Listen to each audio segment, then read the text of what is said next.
Shalom, salam jumpa lagi dengan saya Pendeta Jonas Rendengan dari Semarang dalam program Bible Study Smart People. Dalam pembahasan tentang materi predestinasi, kita akan semakin mengenali dan mendalaminya. Dan untuk memulainya, mari kita memulai dengan doa. Terima kasih Tuhan untuk kesempatan kembali kami akan belajar tentang doktrin predestinasi. Kiranya Roh Kudus tetap membimbing kami untuk kami mengenal kebenaran-Mu dan kami hidup dalam kebenaran. Kami bersyukur memulainya dalam nama Tuhan Yesus Kristus. Haleluya. Amin.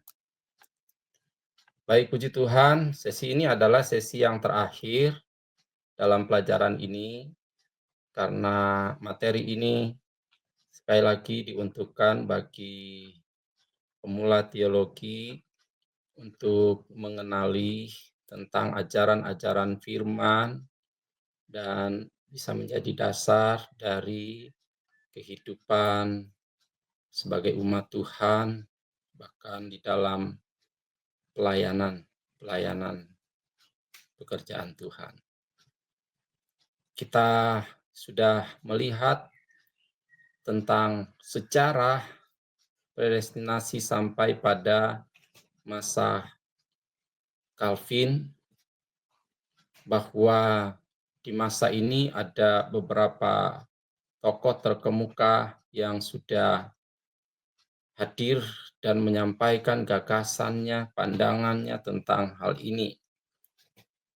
Tentu kita tahu bahwa pandangan-pandangan yang diberikan bukanlah sekedar pemikiran yang singkat dari para teolog tentang predestinasi, tetapi itu adalah perenungan yang dalam dan kemudian dipaparkan dalam satu pandangan tentang masalah ini. Bagian terakhir di sesi yang sebelumnya kita melihat dalam pertimbangan historis di zaman Calvin sungguh pun mendapat pertentangan pandangan Yohanes Calvin dan kaum Calvinisme dengan pandangan dari Yakobus Arminius dengan kaum remonstransnya, tetapi pandangan dari Yohanes Calvin dan kaum Calvinisme menjadi lebih dominan dan digunakan sebagai hasil keputusan dari Sinode Dordrecht untuk menjadi pegangan gereja pada zaman itu. Nah, kemudian kita melihat berikutnya pada masa pasca Calvin. Pada zaman setelah Calvin, doktrin predestinasi tetap menjadi perdebatan. Sebab kedua kubu yang telah ada terus mempertahankan konsep yang dianggapnya paling benar. Sungguh pun ada juga upaya-upaya untuk mencari formula atau rumusan yang lebih baik, atau mungkin jalan tengah dari kedua pandangan itu supaya tidak kelihatan berpihak pada satu pihak. Nah, di masa setelah masa Calvin atau masa pasca Calvin, kita perlu melihat pandangan yang pertama dari Jonathan Edwards.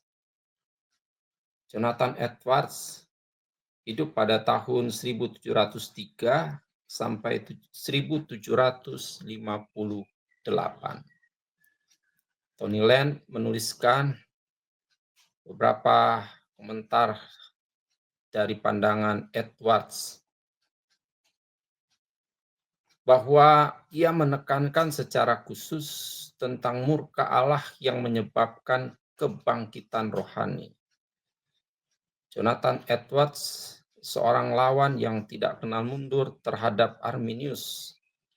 Edwards menerima ide kehendak bebas tetapi secara sangat terbatas. Menurut Yakub B. Susabdah, Jonathan Edwards adalah pemikir reformit yang pengaruhnya sangat luas. Jadi di sini kita melihat seorang teolog setelah masa Calvin yang begitu giatnya meneruskan pandangan Calvin, atau kalau dikaitkan dengan adanya perdebatan, maka Jonathan Edwards adalah seorang tokoh dari kaum Calvinisme ataupun kaum reformit dalam penyebutan selanjutnya yang begitu memperjuangkan tentang pandangan predestinasi dari Johannes Calvin dan kaum Calvinisme itu. Bagi Jonathan Edwards, bahwa kehendak bebas manusia itu memang ada, tetapi sangat terbatas. Tidak sebanding dengan kedaulatan Allah. Atau di sisi yang lain bisa diartikan bahwa kehendak bebas manusia itu selalu ada di bawah kendali dari kedaulatan Allah. Kehendak bebas manusia berada jauh di bawah dari kedaulatan Allah yang memegang segala kuasa itu. Kemudian kita melihat tokoh yang lain yang bernama John Knox.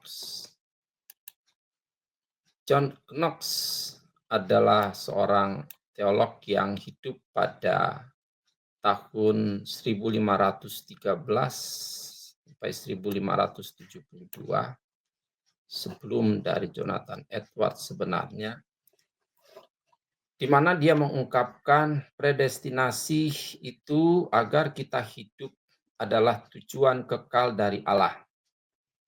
Melaluinya ia sebelum dunia diciptakan telah menentukan menurut kebijaksanaannya yang tak terkirakan oleh kita untuk melepaskan kita dari kutukan dan kehancuran bagi mereka yang telah ia pilih dalam Kristus dari antara manusia, dan untuk mengantar mereka melalui Kristus kepada keselamatan kekal sebagai alat-alat untuk maksud yang mulia.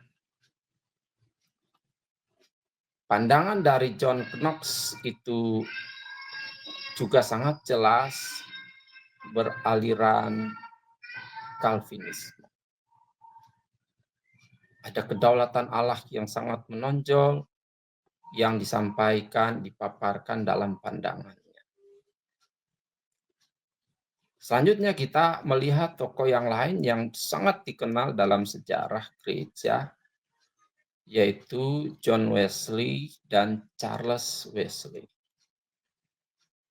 Mereka hidup, John Wesley pada sekitar tahun 1703, sementara Charles Wesley 1707, karena mereka adalah kakak beradik.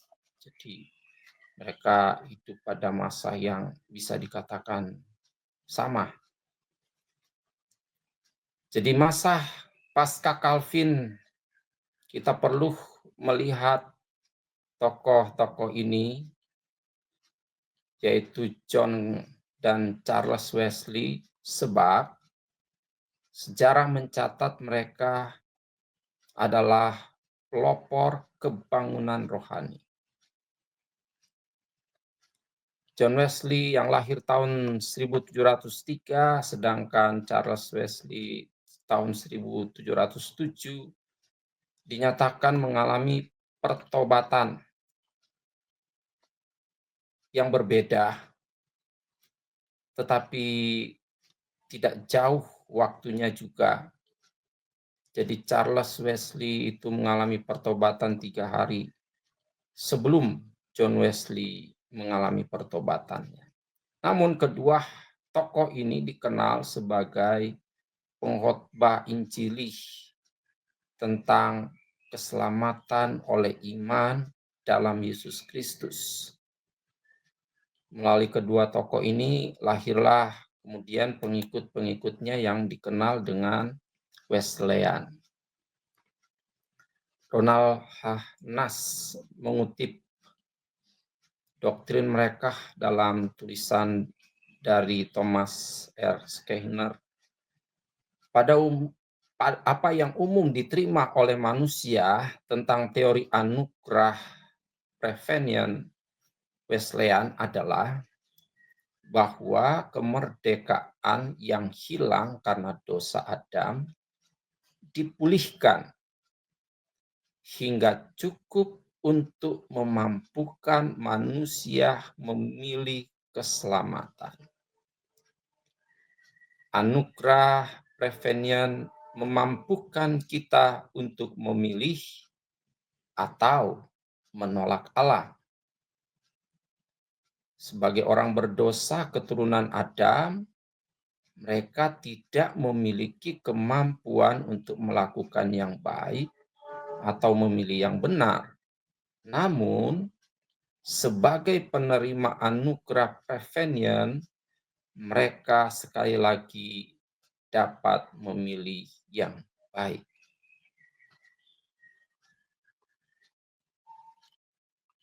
Secara singkat kita melihat bahwa apa yang dinyatakan oleh John dan Charles Wesley itu adalah pandangan yang senada, sealiran dengan Yakobus Arminius atau kaum remonstran setelah itu. Oleh Yakobus Susabdah dalam bukunya dituliskan tentang Great Awakening yang tercetus di Inggris melalui John dan Charles Wesley di kalangan gereja Metodis Armenianis. Itu membawa spirit kebangunan ke seluruh dunia, termasuk ke dalam gereja-gereja reformit atau gereja-gereja yang beraliran Calvinisme. Dengan kata lain, walaupun mereka digolongkan sebagai kaum remonstrans, akan tetapi pemikiran dan gerakan mereka ternyata juga telah mempengaruhi kaum reformit. Kenapa itu bisa terjadi? Dalam pertimbangan historisnya bahwa hal itu mungkin terjadi karena perubahan-perubahan yang juga terjadi di kubu reformit. Jadi kembali lagi bahwa kaum Wesleyan atau dimulai dengan John dan Charles Wesley adalah mereka yang berpandangan bahwa manusia itu memiliki kemampuan untuk menanggapi keselamatan atau mengabaikannya, untuk menerima anugerah atau menolaknya. Jelas sekali bahwa pandangan dari John dan Charles Wesley atau kemudian kaum Wesleyan itu sejalan dengan pandangan dari Yakobus Arminius ataupun kaum remonstrans. Jadi setelah masa Calvin kita lihat bahwa perdebatan, perbedaan pandangan tentang masalah predestinasi itu terus berlanjut. Bahwa mendapatkan satu pandangan yang sama tentang pengajaran tentang predestinasi itu ternyata tidak terjadi. Dua kubu tetap mempertahankan pandangannya di satu sisi bahwa Allah adalah Allah yang berdaulat, Allah yang memilih, Allah yang menetapkan, Allah yang bisa menjaga keselamatan itu. Di sisi yang lain, pandangan yang mengatakan bahwa memang Allah itu adalah Allah yang berdaulat, tapi manusia tidak pernah kehilangan kehendak bebasnya untuk memilih. Ketika anugerah itu diberikan, maka anugerah juga bisa menjadi pilihan dari manusia. Ketika keselamatan itu sudah dikerjakan oleh Yesus Kristus di atas kayu salib, maka keselamatan yang dikerjakan oleh Tuhan Yesus di atas kayu salib dan ditawarkan pada semua orang, barang siapa percaya, maka manusia punya kemampuan untuk memilih percaya atau tidak percaya. Demikian secara ringkas pandangan dari kaum Wesleyan yang merupakan kelanjutan dari pandangan Yakobus Arminius dan kaum Remonstrans. Jadi dalam sejarahnya kita sudah melihat bahwa pemikiran tentang predestinasi adalah pemikiran yang terus ada dari zaman ke zaman.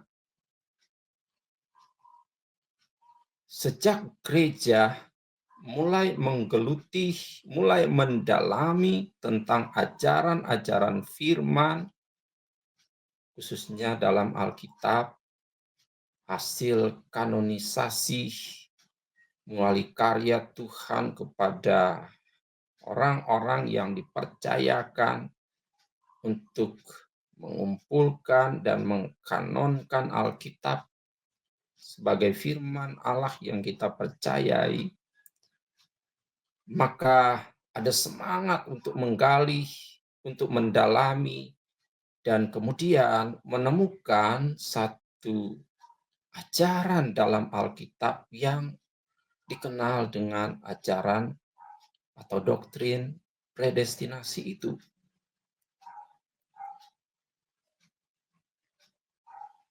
Jadi sekali lagi, kalau dilihat dalam sejarahnya, doktrin ini dia mulai muncul, mulai dibicarakan, mulai dibahas, kemudian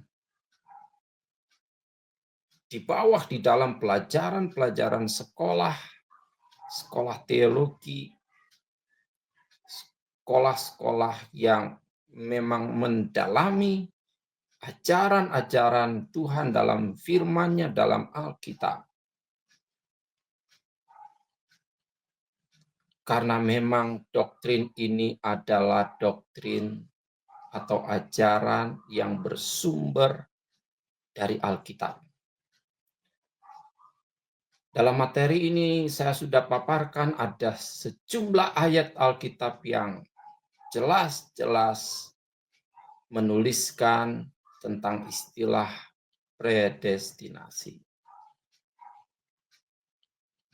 Sehingga setiap orang yang belajar firman atau setiap orang yang mengakui bahwa Alkitab adalah firman Allah tidak bisa menghindarkan diri atau mengabaikan ajaran tentang predestinasi. Kita juga seharusnya tidak bisa berkata bahwa predestinasi itu sesat. Karena ini adalah ajaran firman, tertuang, tertulis jelas di dalam Alkitab kita. Dan itu bahkan terus hadir sepanjang sejarah.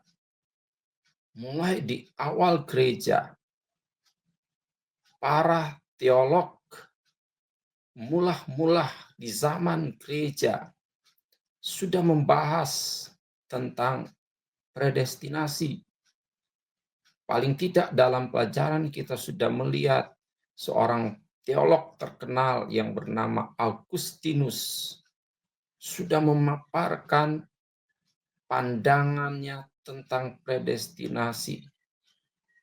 Kenapa demikian? Karena memang ajaran ini ada di dalam firman, dalam Alkitab kita.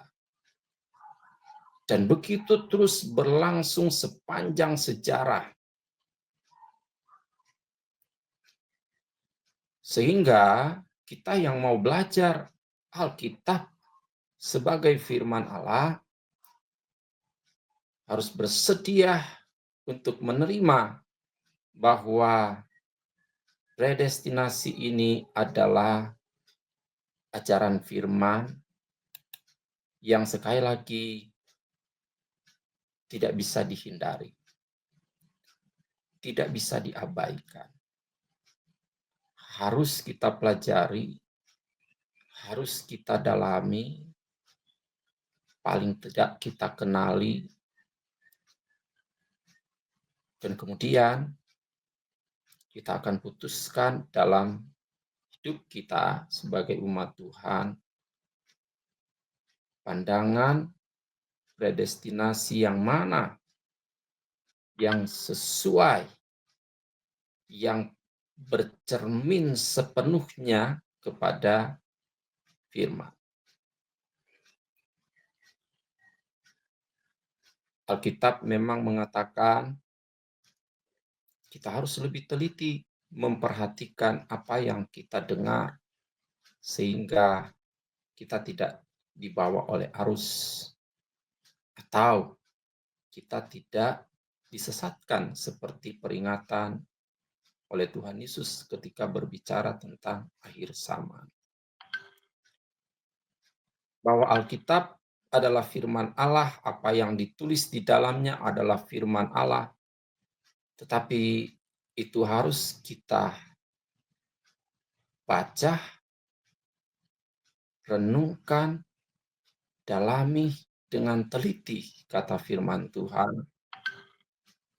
Sebab potensi penyesatan itu juga akan terjadi karena menggunakan bagian-bagian dari Alkitab yang tidak sepenuhnya bercermin dalam Alkitab untuk menafsirkannya. Oleh karena itu, saya ingin mengakhiri materi ini dengan membuat beberapa kesimpulan.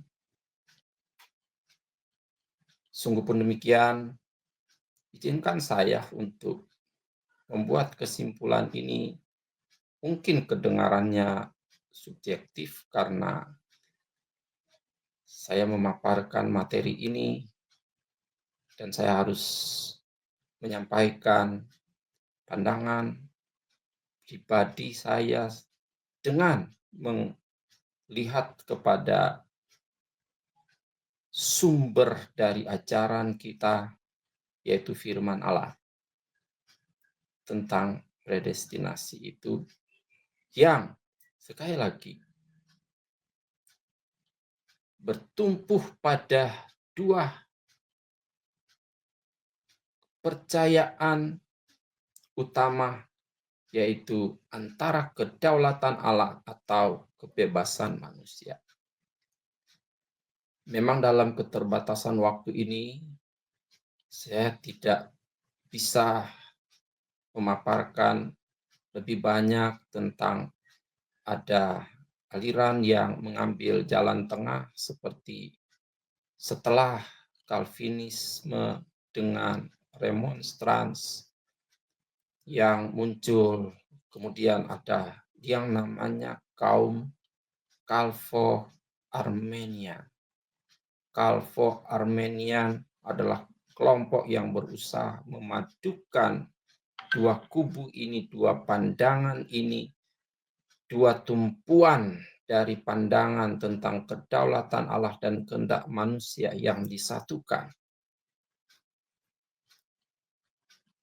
Tetapi jika saya harus mengupas semuanya dalam penelitian yang sudah dilakukan, ternyata dilihat dari sejarah perkembangan kelompok-kelompok, saya ulangi lagi, kelompok-kelompok, pada akhirnya berujung pada titik yang sama, bahwa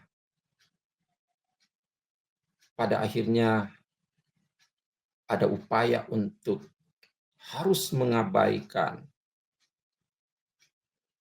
beberapa bagian dari firman Tuhan untuk bisa menyatukan pandangan itu. Karena itulah saya tidak perlu menampilkan pada bagian ini, juga karena keterbatasan waktunya. Tapi paling tidak saya ingin menyampaikan beberapa kesimpulan dari pengajaran predestinasi sebagaimana kita sudah melihatnya dari awal materi ini, dan kita akan bercermin kepada firman. Yang pertama, di dalam materi yang sudah kita pelajari, kita melihat bahwa Tuhan tidak akan membuang, menolak, atau membinasakan orang yang datang kepadanya. Tetapi kalau manusianya sendiri tidak mau datang, atau tidak mau tetap tinggal di dalam Tuhan, maka Tuhan pun tidak bisa memaksa. Jadi dalam kemahakuasaannya, Tuhan Allah kita itu adalah Allah yang berdaulat. Ia berdaulat memberi kehendak bebas, pilihan kepada manusia untuk menentukan keadaan hidupnya, atau memberi kehendak bebas dalam kedaulatannya untuk manusia merespon tindakan dari penciptaannya itu. Kalau kita melihat contoh tentang Yudas, maka kesalahan Yudas yang membuat ia ditolak dari Allah bukan karena Tuhan yang menentukannya, tapi karena keputusan dan pilihan Yudas sendiri. Jika kita membaca kisah dari Yudas, kita tahu Tuhan Yesus sudah mengingatkan Yudas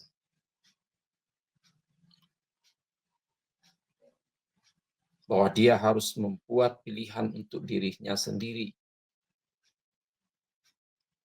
dengan kebersamaannya bersama Yesus dengan murid-murid yang lain yang setiap hari mendengar, menerima ajaran dari sumber kebenaran itu, yaitu Yesus Kristus. Tapi ketika Yudas mulai terganggu oleh sesuatu yang menarik perhatiannya keluar dari ajaran kebenaran itu, dan dia kemudian berada pada pihak yang menolak Yesus, itu adalah pilihannya. Bahkan ketika Yudas kemudian sadar bahwa dia telah menyerahkan orang yang tak bersalah, menurut perkataannya, aku telah menyerahkan darah orang yang tak bersalah. Tapi Yudas punya pilihan, apakah dia akan kembali seperti halnya Petrus bisa kembali, atau kemudian dia mengabaikan kesempatan itu. Tidak mungkin Tuhan bertindak di luar keadilan yang diajarkannya kepada kita. Walaupun memang ia memiliki kedaulatan mutlak sebagai Sang Pencipta. Tuhan berdaulat, tapi Tuhan juga adalah Tuhan yang maha adil. Dia maha kuasa, dia maha adil, dia maha kasih, dan semua sifat-sifat kealahan itu tidak bisa dipisahkan dalam diri Allah. Karena itulah, dalam menggunakan kedaulatan kemahakuasaannya, Allah tidak mungkin melanggar tentang keadilan dan kasih-Nya itu. Kegagalan sebagian besar orang Israel untuk sampai ke Kanaan merupakan peringatan atau contoh bagi kita agar kita tidak ditolak oleh Allah. Artinya kita diberikan kesempatan sebagaimana orang Israel diberikan kesempatan untuk mereka bisa masuk tanah Kanaan. Tetapi kemudian mereka gagal karena mereka memilih untuk mereka tidak percaya kepada janji Allah itu dan selalu mengungkapkan pandangan mereka bahwa mereka tidak mungkin masuk ke tanah perjanjian itu. Mereka tidak mungkin menaklukkan bangsa-bangsa yang ada di tanah perjanjian itu. Itu adalah pilihan mereka. Penolakan mereka terhadap Mesias mengakibatkan mereka tertolak sebagai umat pilihan yang terpilih, sebab kehendak bebas dari orang Israel, dari bangsa Israel, secara komunitas dan kehendak bebas masing-masing secara pribadi sangat menentukan keselamatan mereka. Jadi ketika orang Israel yang keluar dari tanah Mesir, generasi yang keluar dari tanah Mesir tidak bisa masuk ke tanah Kanaan, itu bukan ketetapan dari Allah. Sebab Allah yang berfirman bahwa mereka akan dibawa ke satu negeri yang berlimpah-limpah susu dan madunya, yaitu tanah Kanaan. Tanah yang pernah dijelajahi oleh Abraham, yang juga Tuhan sudah berjanji kepada Abraham untuk memberikan tanah itu dan membimbing Abraham keluar dari Ur Kasdim ke tanah Kanaan. Kemudian kepada Ishak, kepada Yakub yang menjadi nenek moyang dari bangsa Israel. Tapi ketika mereka ada di Mesir 430 tahun, dan setelah itu mereka dalam seruannya kepada Allah untuk dibebaskan dari perbudakan, dan Allah menanggapinya dengan memberikan mereka pemimpin yang memimpin mereka keluar dari sana untuk kembali ke tanah Kanaan. Tapi mereka gagal. Sekali lagi, kegagalan mereka itu sesungguhnya bukan ketetapan Allah, bahkan bukan kehendak Allah. Allah tidak pernah menginginkan kegagalan hidup seseorang. Allah tidak pernah menginginkan seorang pun binasa, kata firman Tuhan. Allah mau semua orang diselamatkan, Allah mau semua orang tidak gagal.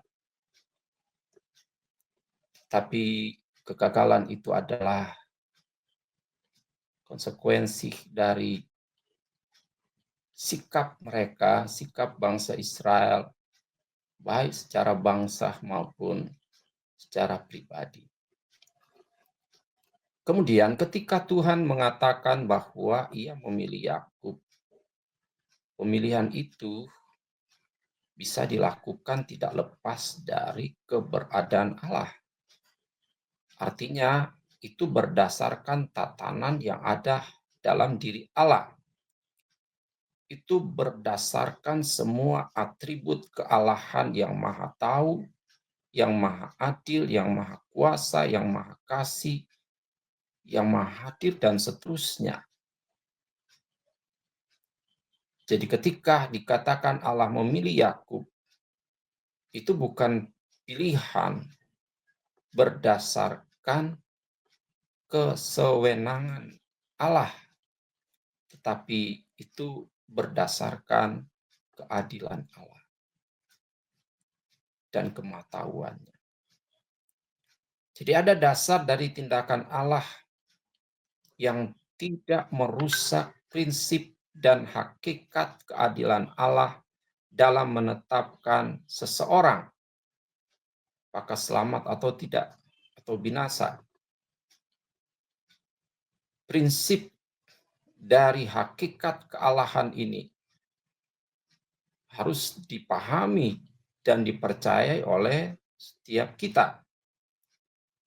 Karena sekali lagi, Allah tidak mungkin bertindak sewenang-wenang. Allah akan bertindak sesuai dengan kekudusannya yang tidak melanggar semua atribut kealahan itu. Allah bukan tidak sanggup untuk membawa orang Israel ke tanah Kanaan seluruhnya. Tetapi respon sikap dari setiap individu, setiap pribadi itu menentukan apakah mereka akan memiliki, menerima kasih karunia itu atau tidak. Jadi setiap pribadi punya kesempatan untuk membuat satu pilihan dalam hidupnya dari apa yang sudah dianugerahkan oleh Allah. Jika kita melihat Alkitab kita, ayat kunci, ayat sentral, pusat dari Alkitab kita itu adalah Yohanes 3 ayat 16. Yang berbunyi, karena begitu besar kasih Allah akan dunia ini, sehingga Ia mengaruniakan anaknya yang tunggal. Kasih Allah yang besar akan dunia ini, itu berdasarkan dari kealahannya yang maha kasih. Ia menganugerahkan anaknya yang tunggal. Dari kasihnya yang besar itu melibatkan kedaulatan Allah. Bahwa Allah tidak bertanya kepada manusia, apa yang harus saya buat? Apa yang harus saya lakukan untuk kebaikan hidupmu? Tapi Allah menetapkan bahwa untuk mengatasi keadaan manusia yang berdosa dan semakin berdosa, sampai pada puncaknya, Dia harus datang ke dalam dunia. Dia harus menganugerahkan, mengaruniakan anaknya yang tunggal. Tetapi di pihak lain dikatakan supaya setiap orang yang percaya kepadanya. Dalam terjemahan lain dituliskan barang siapa yang percaya kepadanya tidak binasa, melainkan beroleh hidup yang kekal. Jadi sekali lagi di sini kita lihat ada dua unsur yang diperdebatkan tentang kedaulatan Allah dan kehendak bebas manusia. Dalam kedaulatan Allah memang ada, Allah tetaplah Allah yang berdaulat. Dalam kedaulatan Allah, maka keselamatan itu hanya melalui Yesus Kristus. Manusia tidak bisa menawarkan yang lain. Ini adalah kedaulatan Allah. Ini adalah keputusan Allah secara pribadi dalam kealahannya.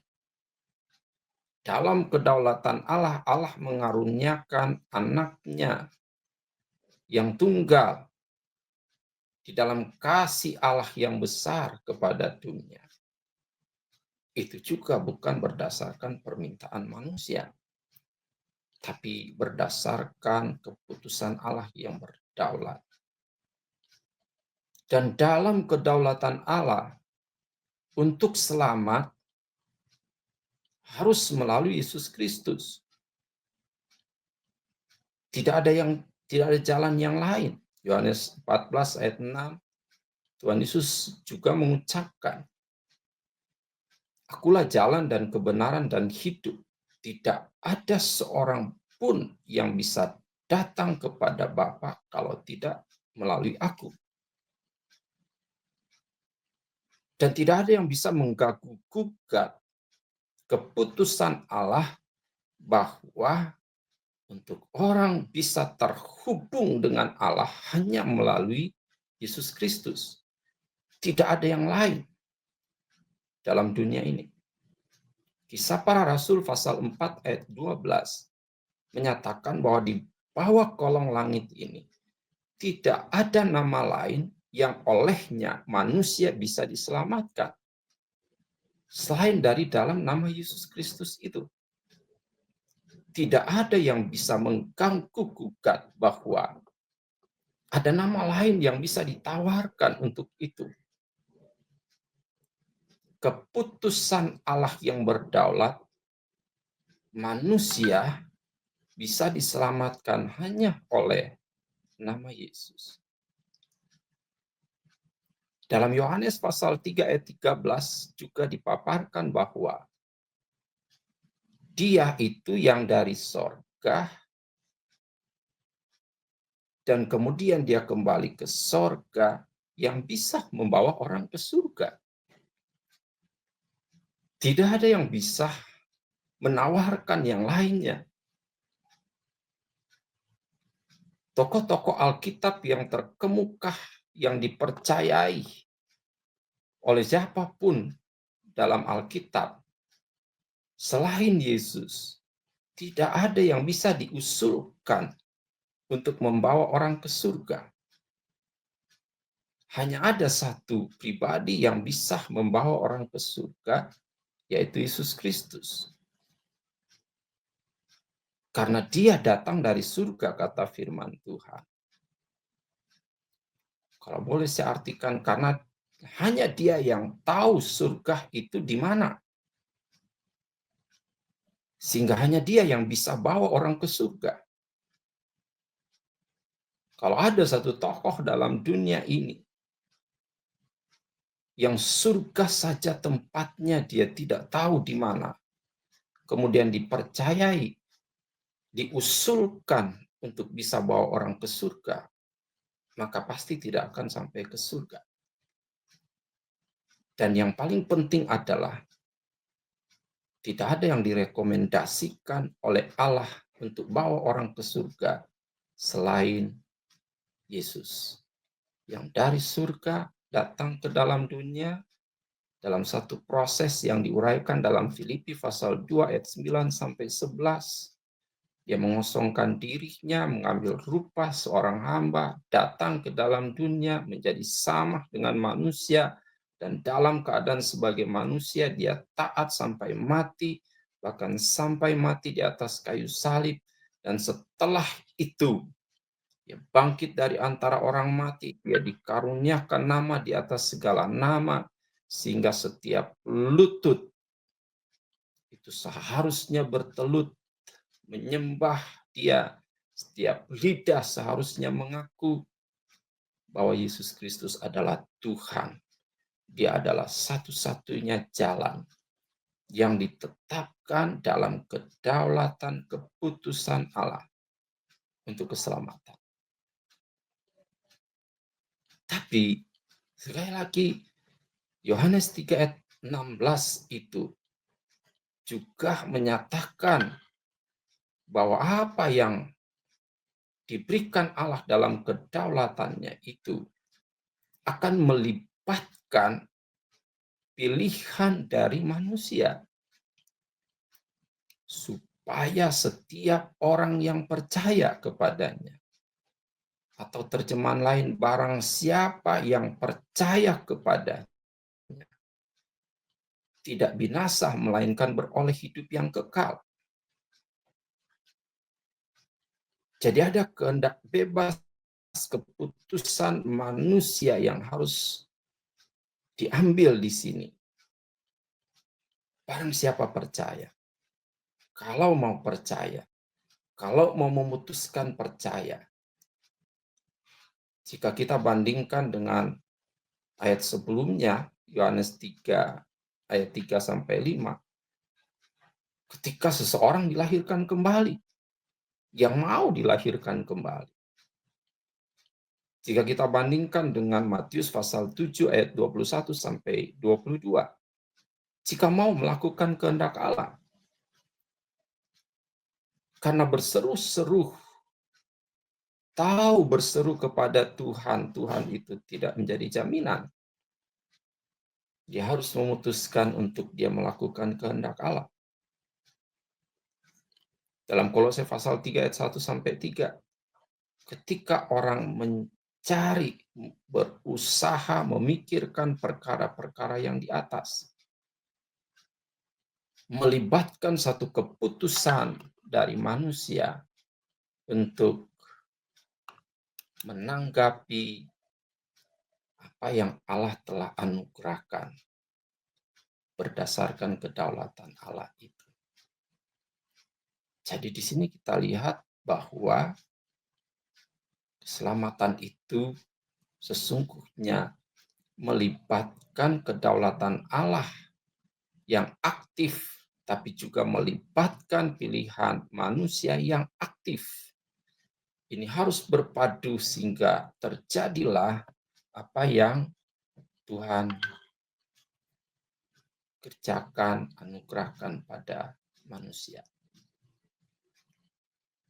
Selanjutnya, Alkitab mengajarkan bahwa keselamatan itu bersyarat, bukan tanpa syarat. Jika kita melihat Wahyu pasal 22 ayat 18 sampai 19, dikatakan, aku bersaksi kepada setiap orang yang mendengar perkataan nubuat dari kitab ini. Jika, sekali lagi, jika kalau seorang menambahkan sesuatu kepada perkataan-perkataan ini, maka Allah akan menambahkan kepadanya malapetaka yang tertulis dalam kitab ini. Dan jikalau seseorang mengurangkan sesuatu dari perkataan-perkataan dari kitab nubuat ini, maka Allah akan mengambil bagiannya dari pohon kehidupan dan dari kota kudus seperti yang tertulis di dalam kitab ini. Jadi Allah telah menetapkan segala sesuatu yang harus disampaikan dalam firman-Nya di Alkitab kita yang kita miliki. Dan Allah menetapkan bahwa itu tidak boleh ditambah, tidak boleh dikurangi. Namun pilihannya tetap ada pada manusia. Jika Artinya manusia ternyata diberikan kebebasan memilih dan ada yang memilih menambahi firman, ada yang memilih mengurangi firman, sehingga Tuhan memberikan peringatan akan ada konsekuensi ketika itu terjadi. Ayub pasal 1 ayat 10 sampai 12. Iblis itu berkata, bukankah engkau yang membuat pagar sekeliling dia dan rumahnya serta segala yang dimilikinya? Apa yang dikerjakannya telah kau berkati, dan apa yang dimilikinya makin bertambah di negeri itu. Tetapi ulurkanlah tanganmu dan jamalah segala yang dipunyainya, ia pasti mengutuki engkau di hadapan. Maka firman Tuhan kepada iblis, nah, segala yang dipunyainya ada dalam kuasamu, hanya janganlah engkau mengulurkan tanganmu terhadap dirinya. Kemudian pergilah iblis dari hadapan Tuhan. Ayat ini katakan bahwa memang Allah berdaulat, Allah punya kuasa untuk melindungi, untuk membuat pagar sekeliling dari Ayub, sehingga dia tidak mengalami kesialan dalam usahanya berhasil.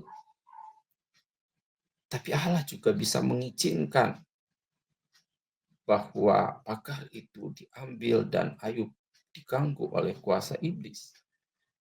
Untuk apa? Untuk Ayub bisa menentukan pilihannya.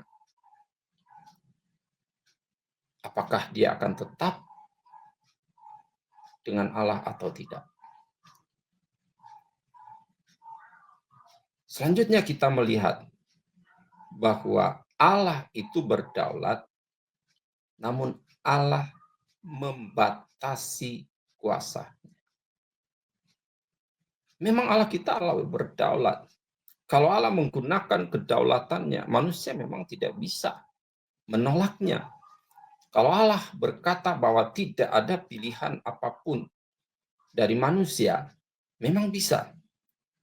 Tapi Alkitab jelas-jelas menyatakan bahwa Allah itu adalah Allah yang berdaulat, namun Allah membatasi kuasanya yang berdaulat itu. Contohnya Matius pasal 26 ayat 53 sampai 54. Tuhan Yesus berkata begini kepada prajurit-prajurit itu, atau kau sangka bahwa aku tidak dapat berseru kepada Bapakku supaya ia segera mengirim lebih dari 12 pasukan malaikat membantu aku? Jika begitu, bagaimanakah akan digenapi yang tertulis dalam kitab suci yang mengatakan bahwa harus terjadi demikian? Tuhan Yesus bisa membela dirinya. Tuhan Yesus bisa menghindari salib, bisa. Tetapi dia membatasi kuasanya itu. Dia membatasi kedaulatannya itu. Supaya semua bisa digenapi. Supaya salib memang bisa menjadi sarana untuk manusia ditebus dari dosa-dosanya. Wahyu 22 ayat 12-13, sesungguhnya aku datang segera dan aku membawa upahku untuk membalaskan kepada setiap orang menurut perbuatannya. Aku adalah Alfa dan Omega, yang pertama dan yang terkemudian, yang awal dan yang akhir. Ayat ini katakan juga bahwa Tuhan itu adalah Alfa dan Omega. Dia berdaulat. Tapi dia akan datang dan membawa upah untuk membalaskan kepada setiap orang menurut perbuatannya.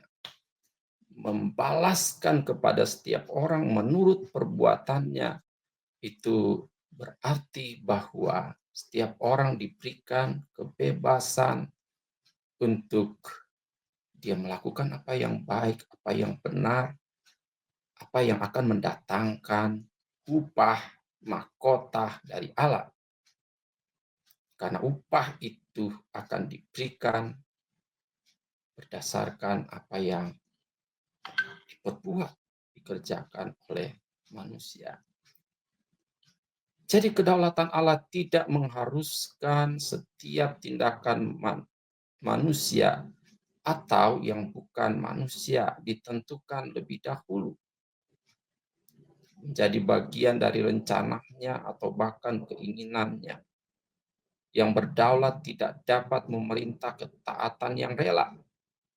Jadi dalam hal inilah Allah mengambil baik tindakan langsung maupun tak langsung dengan mengirimkan anaknya untuk memanggil orang-orang agar bertobat dan menjadi hamba-hambanya di dalam menggenapkan kerajaannya. Itu ditulis oleh David dan Randall Signer dalam buku Predestinasi dan Kehendak Bebas. Jadi dengan demikian sekali lagi bahwa doktrin predestinasi adalah doktrin yang ada dalam Alkitab, ajaran Alkitab kita, hanya kita harus memahami dengan benar apa yang dinyatakan dalam Alkitab secara keseluruhan dari Kejadian sampai Wahyu, dan kita akan temukan bahwa memang ada kedaulatan Allah. Allah menciptakan segala sesuatu juga berdasarkan kedaulatannya. Allah tidak harus bertanya kepada manusia bagaimana akan menciptakan segala sesuatu. Allah tidak bertanya pada manusia, apakah manusia ingin tinggal di bumi atau di planet yang lain seperti planet yang terbesar yang diciptakan oleh Allah, planet Jupiter. Allah tidak bertanya pada manusia apakah di bumi hanya ada satu bulan atau ada seperti Jupiter ada 12 bulan yang mengelilingi planet itu. Itu adalah kedaulatan Allah. Dan dalam kedaulatan Allah, Dia telah menciptakan manusia juga menurut gambar dan rupa Allah.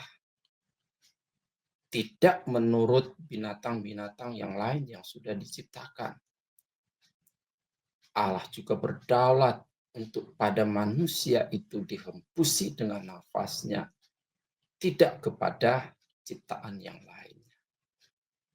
Tapi Allah tetap memberikan pada manusia itu pilihan, jangan makan buah itu, jangan ambil buah itu. Kalau kamu ambil, kamu makan, kamu mati. Sebaliknya berarti kalau kamu tidak mengambil dan memakannya, kamu akan tetap hidup dan menikmati segala yang baik dari Tuhan.